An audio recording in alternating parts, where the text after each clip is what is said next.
Satisfied they had created the right sense of fear in the world, the Nazi leaders were now ready to strike. The hour had come. It was time to start conquering Eastern Europe, according to the plan of Hitler's geopoliticians. It was time to win the domination of the heartland. Who would the first victim be? Naturally, the softest, Austria. Bite off just enough not to set the world against you. On March the 12th, 1938, without warning, the German armies marched over the Austrian border. It was really only a full-scale invasion test, and Hitler rode in triumph into Vienna. Even the very name of Austria disappeared from the map, though Hitler had promised earlier to the world. The assertion that it is the intention of the German Reich to coerce the Austrian state is absurd. Why was Austria important to Hitler?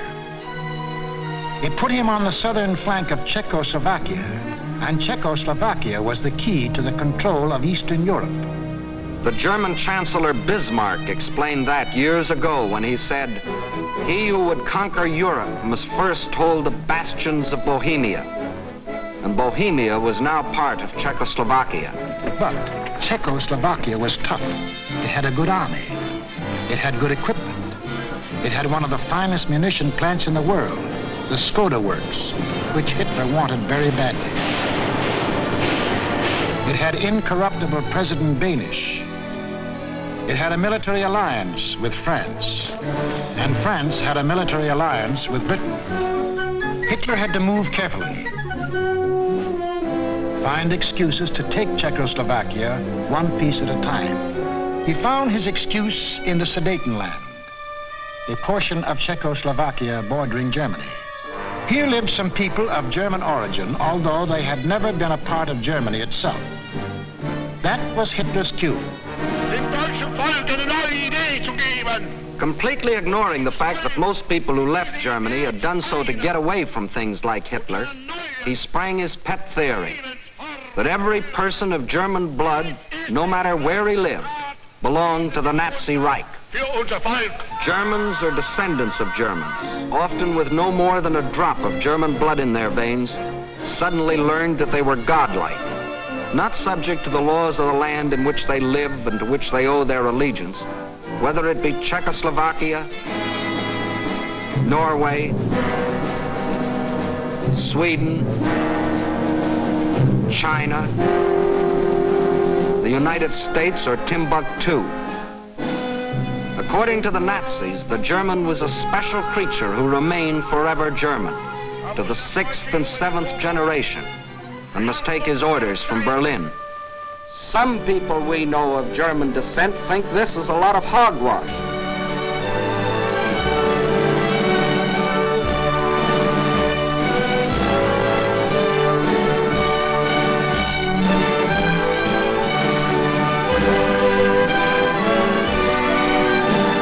Including 15% of any group like this.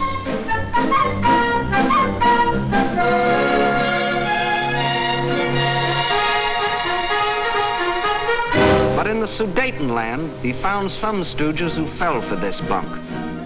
Konrad Henlein was their Bush League Führer. The people of the Sudetenland were told they should be liberated. They were told Hitler was their liberator. The Nazis smuggled over their standard softening up equipment, blackjacks. And when the Czechs were beaten up trying to combat his fifth columnists, Hitler screamed the Germans were being persecuted and threatened war unless he got the Sudetenland. It is the last territorial claim I have to make in Europe. I have assured Mr. Chamberlain, and I repeat it here, that when this problem is solved, there is for Germany no further territorial problem in Europe. We want no Czechs. To the League of Nations, Foreign Minister Maxim Litvinov announced that Russia stood ready to back concerted action against Germany. But once again, there was to be no concerted action. The Czechs mobilized and closed their borders. The leaders of France and Britain, desperately striving to avoid war, flew to meet the jubilant Axis leaders at Munich. On September 29th, in return for Hitler's guarantee of world peace, Chamberlain and Daladier prevailed upon Czechoslovakia to give up the Sudetenland without a fight. In Czechoslovakia, the Munich Pact was greeted by riots of protest. But Daladier returned to France to be greeted by cheers from a relieved French people. And in Britain, a happy Chamberlain came back declaring he had achieved peace, peace in our time. One of the most tragic and ironic scenes in all history. This morning, I had another talk with the German Chancellor, Herr Hitler. And here is the paper which bears his name upon it as well as mine. We regard the agreement signed last night and the Anglo-German naval agreement as symbolic of the desire of our two peoples never to go to war with one another again.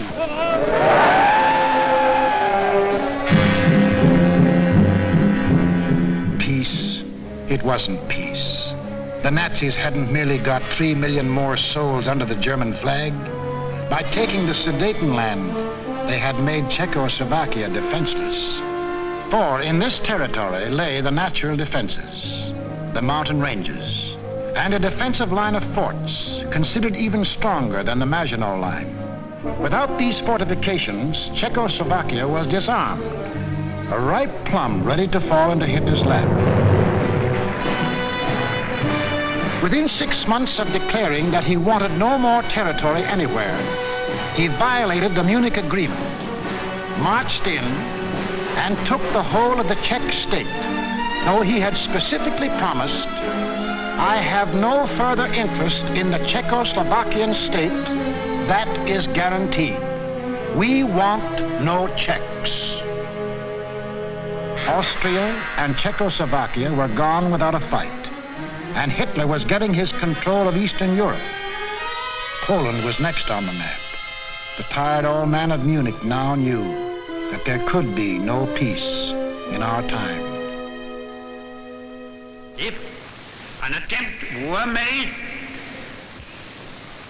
to change the situation by force in such a way as to threaten Polish independence, why then that would inevitably start a general conflagration in which this country would be involved. But after his success at Munich, Hitler was sure that France and Britain would not fight. Here's what one of his spokesmen said: "Democracy has no convictions for which people would be willing to stake their lives."